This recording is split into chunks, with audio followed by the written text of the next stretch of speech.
Assalamualaikum teman-teman. Perkenalkan, nama saya Arya Adin, perwakilan dari kelompok 7 praktikum pengkajian sumber daya ikan.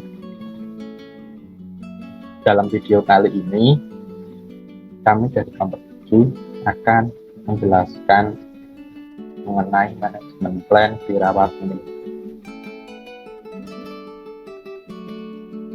Anggota kelompok 7 terdiri dari saya sendiri, Ivan Arya Adin, kemudian ada Rizky Ramadhani, Rusmail Libania, Rani Puspitasari, Nuzal Wafa Harahas, Anissa Nudi Purwosari, dan Zahra Zaruni Ramadhani.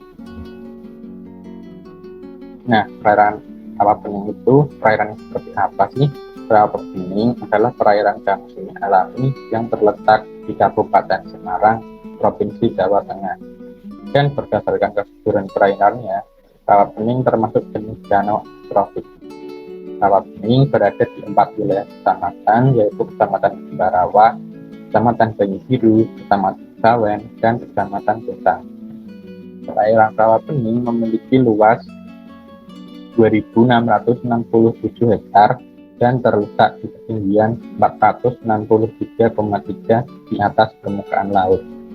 Terdapat 9 inlet yang mengalir memasuki rawabening dan 1 outlet yang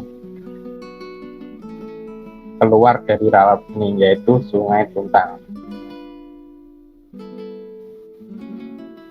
Potensi dan permasalahan umum. Potensi rawabening sangatlah besar, mulai dari sektor pariwisata hingga perikanan. Kapasitas air danau rawabening berkisar antara 25 juta meter kubik sampai 65 juta meter kubik yang dimanfaatkan oleh pertanian, pembangkit tenaga listrik, rumah tangga, dan perikanan. Produksi hasil tangkapan ikan di rawabening berkisar antara 1042 ton sampai 1134 ton per tahun. Dan potensi perikanan budidaya keramba jaring apung yang luasnya kurang lebih 2000 meter persegi. Namun, perairan rawabening memiliki beberapa masalah, di antaranya pendangkalan karena sedimentasi dan eutrofikasi. Menurut penelitian, rawabening sekarang kedalamannya hanya 3 meter saja, yang sebelumnya mencapai 15 meter. Selain itu, permasalahan yang lain yaitu pencemaran bahan kimia dan buangan limbah industri.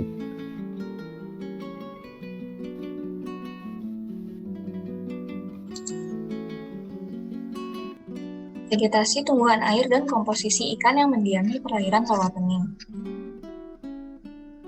Dalam perairan rawabening ditemukan 7 jenis tumbuhan air yang mendiaminya, yaitu tanaman eceng gondok atau Eichhornia crassipes, tanaman kiambang atau Salvinia cucullata, tanaman kangkung atau Ipomoea aquatica, kumpai babulu atau Saciolepis interrupta, tanaman black gum atau Nyssa sylvatica, hidrilla atau Hydrilla verticillate, dan tanaman kangkungan atau Ipomoea crassicaulis. Secara itu komposisi ikan di rawabening terdapat 4 jenis ikan mangsa dan 4 ikan pemangsa. Untuk ikan mangsa yaitu ikan nilem atau Osteochilus hasselti, ikan nila atau Oreochromis niloticus, ikan sepat atau Trichogaster trichopterus, dan ikan karpa rumput atau Stenopharingodon idelus. Sementara untuk ikan pemangsanya yaitu terdapat ikan gabus atau Canas striata, ikan betutu atau Oxyleotris marmorata, ikan bawal atau Colossoma macropopum, dan ikan red devil atau Amphilochus labiatus.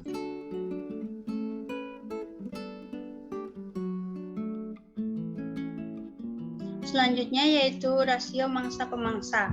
Rasio mangsa-pemangsa digunakan untuk menghitung proporsi ikan mangsa dan pemangsa, proporsi ikan berukuran kecil terhadap pemangsa, dan presentase ikan layak panen terhadap keseluruhan populasi ikan. Di sini dilakukan 3 perhitungan, yaitu rasio F per C, rasio Y per C, dan nilai AT. Untuk rasio F per C diperoleh nilai sebesar 0,886 yang artinya spesies mangsa hilang oleh pemangsa. Hal ini menandakan bahwa jumlah ikan pemangsa yang berukuran besar terlalu banyak. Selanjutnya yaitu rasio Y per C diperoleh nilai sebesar 0, yang artinya kelompok pemangsa terlalu padat. Hal ini menandakan bahwa ikan mangsa yang bisa dimangsa tidak ada akibat ukurannya yang melebihi ukuran maksimum yang dapat dimangsa. Selanjutnya yaitu nilai AT diperoleh sebesar 89,066, yang artinya persentase ikan predator terlalu besar. Hal ini menandakan bahwa jumlah ikan mangsa dan pemangsa yang matang gonad lebih dari 85% populasi, atau sebagian besar ikan sudah layak untuk dipanen. Dari hasil perhitungan tersebut, maka diperlukan manajemen plan, yaitu 1. Dilakukan penangkapan secukupnya pada ikan pemangsa, yang kedua dilakukan pembenihan atau penambahan ikan mangsa yang sesuai dengan ukuran makanan ikan pemangsa, yang ketiga dilakukan penangkapan untuk memanen ikan mangsa pemangsa yang sudah matang gonad.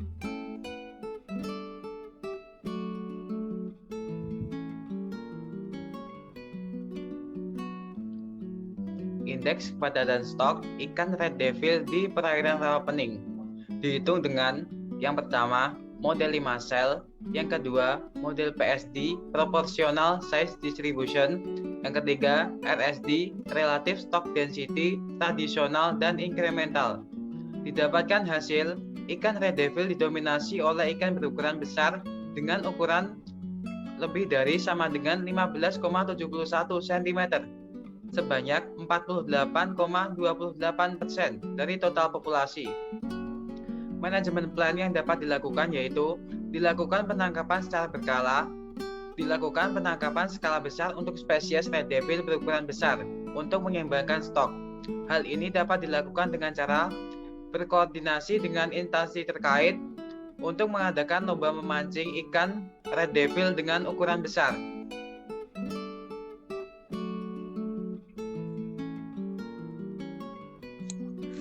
Berikut adalah data histogram yang diperoleh dari ikan yang tertangkap di perairan Danau Rawapening.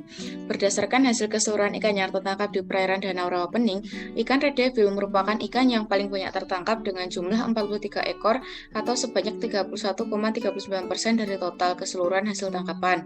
Akan tetapi, ukuran ikan terbesar yang diperoleh berdasarkan panjang adalah ikan toman dengan distribusi panjang 18 hingga 60 cm. Sedangkan untuk ukuran ikan terbesar yang diperoleh berdasarkan berat adalah ikan gabus dengan distribusi berat sebesar 124,9 hingga 352 gram. Manajemen plan terkait data histogram yang diperoleh yaitu pertama, perlunya dilakukan pengendalian jenis ikan tertentu yang memiliki sifat invasif. Pada kasus ini, ikan yang bersifat invasif yaitu ikan red devil. Oleh karena itu, baik masyarakat maupun pemerintah setempat perlu melakukan upaya-upaya tertentu untuk mengendalikan populasi ikan red devil di perairan Danau Rawapening, seperti rutin melakukan kegiatan penangkapan ikan red devil sehingga tidak mengganggu eksistensi atau keberadaan populasi spesies asli ikan di Danau Rawapening. Selanjutnya, kegiatan penangkapan ikan dilakukan secara selektif, yaitu dengan menggunakan alat-alat tangkap seperti jaring yang memiliki ukuran mata jaring besar, sehingga hanya ikan-ikan dewasa atau ikan berukuran besar saja yang tertangkap dan ikan-ikan kecil dapat terus tumbuh dan berkembang biak di perairan Danau Rawapening. Selanjutnya, apabila sudah dilakukan kegiatan pengendalian spesies invasif, dapat dilakukan restock spesies ikan asli perairan Danau Rawapening untuk mengembalikan keberadaan spesies asli yang telah hilang akibat dari introduksi spesies invasif. Kemudian saya akan menjelaskan tentang analisis SWOT management plan di Danau Rawapening. Analisis SWOT itu ada 4, strength, weakness, opportunity, dan threat. Yang pertama yaitu strength atau kekuatan. Kekuatan di manajemen plan Danau Rawapening adalah lokasi yang strategis, potensi sumber daya ikan, potensi sumber daya manusia, melimpahnya keanekaragaman hayati, dan akses menuju Danau Rawapening yang mudah. Kemudian terdapat kelemahannya. Yang pertama yaitu jumlah pengunjung yang kurang, sumber daya perairan yang kurang terjaga, prasarana pendukung yang kurang memadai, detail desain tata ruang dan wilayah belum ada, serta sumber daya hayati yang belum maksimal dimanfaatkan. Kemudian terdapat peluang. Yang pertama yaitu usaha keramba jaring apung yang sedang berkembang. Kemudian terdapat lingkungan sekitar yang masih lestari.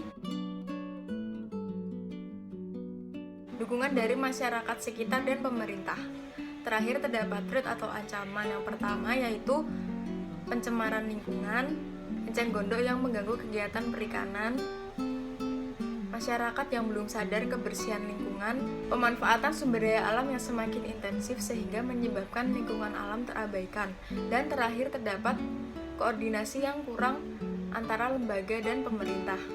Selanjutnya terdapat strategi analisis SWOT. Yang pertama yaitu strategi SO. Salah satunya yaitu dapat memanfaatkan potensi yang ada untuk menarik wisatawan dan melakukan kerjasama dengan pihak terkait untuk pengembangannya. Kemudian terdapat strategi ST, yaitu membangun sumber daya manusia yang cinta dan peduli lingkungan. Kemudian mengadakan koordinasi antar pelaku perikanan atau yang berkepentingan dan memberikan fasilitas pendukung wisata. Setelah itu terdapat strategi OW, yaitu melakukan pembinaan dalam pemanfaatan pengolahan ikan, memperbaiki fasilitas dan meningkatkan fasilitas supaya lebih baik, dan pembagian wilayah perairan seperti untuk wisata, irigasi, perikanan, dan PDAM. Selanjutnya, terakhir terdapat strategi TW. Yang pertama yaitu pengontrolan dan pengawasan sumber daya air oleh instansi terkait dan melakukan pengembangan rawa pening yang meningkatkan kegiatan wisata dengan melibatkan semua pihak.